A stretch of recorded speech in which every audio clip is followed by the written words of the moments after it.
Salut la team Sega. Comme vous l'avez compris, aujourd'hui je vais vous présenter Predator 2 sur Sega Mega Drive, un jeu basé sur le film du même nom, sorti dans les salles de cinéma en 1990. C'est un jeu qui est plutôt courant sur la console, mais je trouve qu'au final, il a été pas mal oublié par de nombreux joueurs. Je vais donc faire en sorte de le remettre un peu en lumière, et de réveiller en vous l'envie d'y jouer. Il s'agit d'un jeu de la première génération sorti en 1992, donc boîte noire. Développé par Teeny Weeny Games et édité par Arena Entertainment, sous la direction de la société Acclaim. La jaquette est très sombre et annonce un peu l'ambiance du jeu.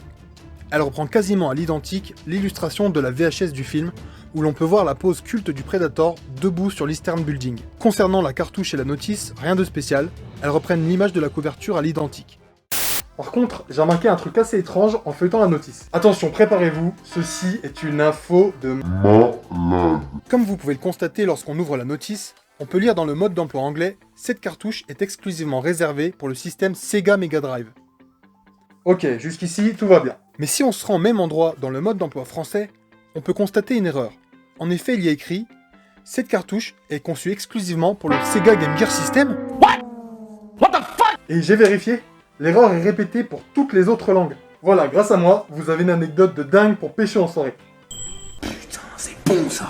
Allez, un peu de sérieux. Côté gameplay, il s'agit d'un jeu d'action run and gun en vue de dessus. Le jeu est très typé arcade et laisse pas mal de place au scoring, ce qui vous laissera l'occasion de gagner des vies supplémentaires en atteignant certains paliers de points. Vous incarnerez le héros du film, le lieutenant Harrigan, flic de renommée dans la brigade des stupes, ce qui explique que vous allez passer votre temps à ramasser des seringues et autres paquets de drogue lâchés par les ennemis que vous éliminez. Vous pourrez tirer dans 8 directions différentes à l'aide de votre flingue standard qui dispose de munitions illimitées.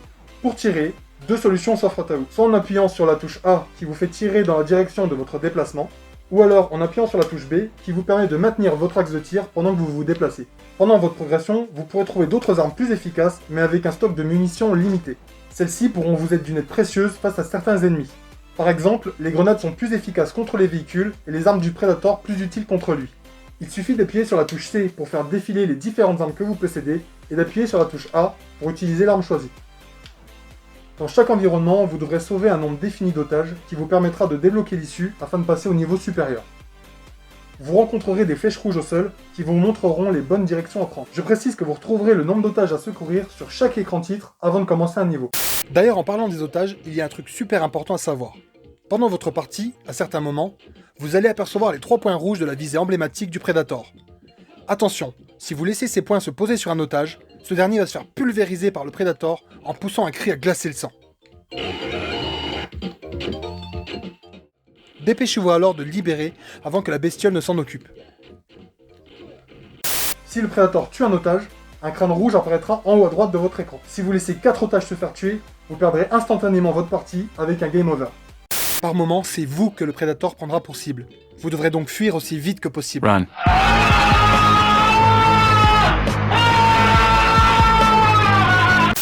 Les différents niveaux reprennent parfaitement la trame du film, en commençant dans la ville, puis en passant sur les toits, sans oublier le passage dans le métro, puis la scène dans l'abattoir, pour enfin terminer dans le vaisseau du Predator.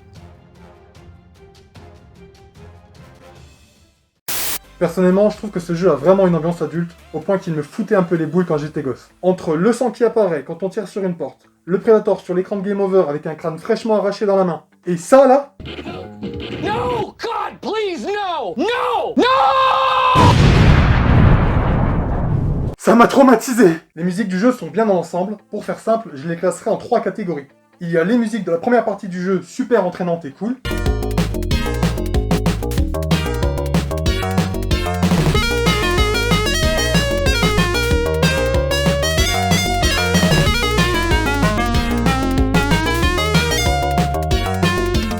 La musique d'ambiance angoissante et trop répétitive de la seconde partie.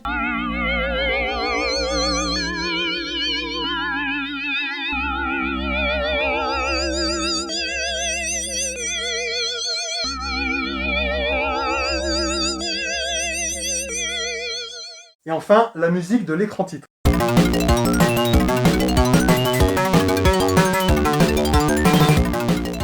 Celle-ci me fait marrer parce que quand je l'entends, je vois ça dans ma tête.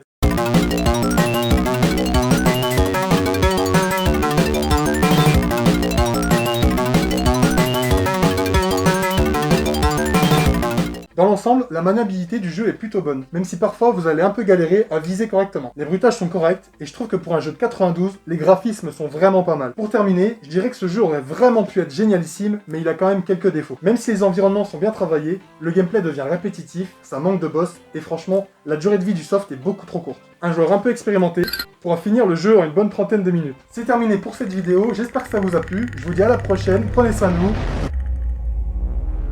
et à plus la team Sega.